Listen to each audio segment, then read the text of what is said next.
Goeiemôre Radio Fynbos luisteraars. Vanoggend praat ek oor 'n tema wat elkeen van ons ken. En dit is as daar 'n rigsteker in jou lewe is. Even prayer of a Christian, however for temporal or spiritual blessings, will be fully answered if it meets biblical requirements. It must be prayed in faith and in accordance with God's will. It must rely on God's promise, be offered up in the name of Jesus Christ, and be prayed under the influence of the Holy Spirit. 'n hele paar jaar gelede het iemand my 'n besigheidstransaksie aan 'n lyntjie gehou. En ek het my vererg en ek het die transaksie laat val.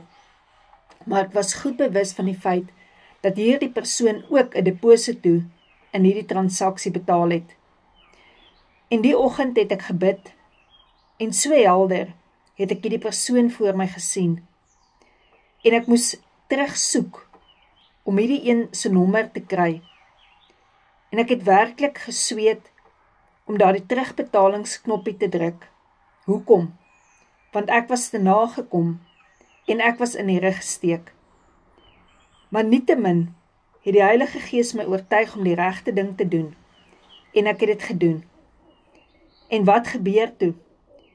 Die transaksie het nie dadelik deurgegaan nie. En eers die middag, nadat ek 'n immediate payment gedoen het, dit veronderstel was om 10 minute later deur my rekening te wees, die middag laat ek eers die boodskap gekry, die transaksie is voltooi. Jy sien, ek het gekies om reg te maak waar ek kon. Hoe kon ek verwag dat Vader my moet seën, as ek iets teen iemand hou? En toe daardie transaksie gedoen was, nie net op aarde nie, maar ook in hemelse plekke. Kyk mooi na hierdie quote. That knife you stuck in my back became useful when it came time to cut my ties with you. Such is life. Ons sny elke dag mense uit ons lewe uit. Maar vandag vra ek jou, wat is die waarheid? As jy jou hand nou agter jou rug sit, en jy voel nog daardie mes, wat gaan jy aan daardie mes doen? Aanhou loop met dit in jou rug? Ja, niemand kan dit sien nie.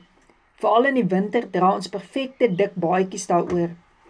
Jy sien, die waarheid van die storie is elke keer, as jy iemand moet lief hê, jou arms om iemand moet sit, gaan daardie wond jou dit nie toelaat nie.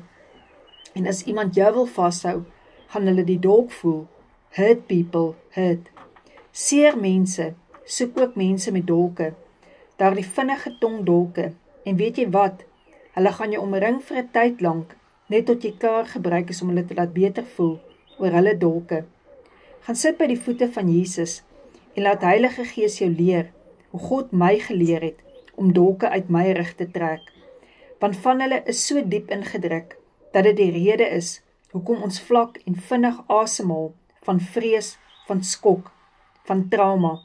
Dat dit die rede is hoekom angs jou in mekaar trek en as jy die dag van môre vrees.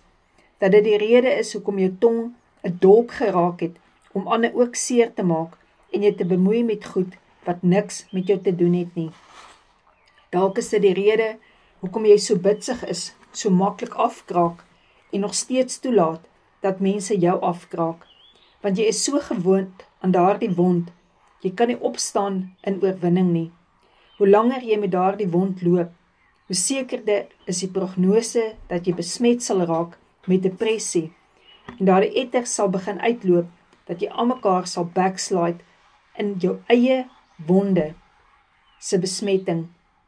Vat vandag Jakobus 3 en gaan stoei daarmee, en verseker sê ek vir jou, gaan die Heilige Gees jou vaspen, nie vaspen om jou te oorwin nie, maar jou so vasdruk met God se liefde, dat jy nie anders sal kan om te sê, ek wil daardie dolk uit my rug uit hê nie.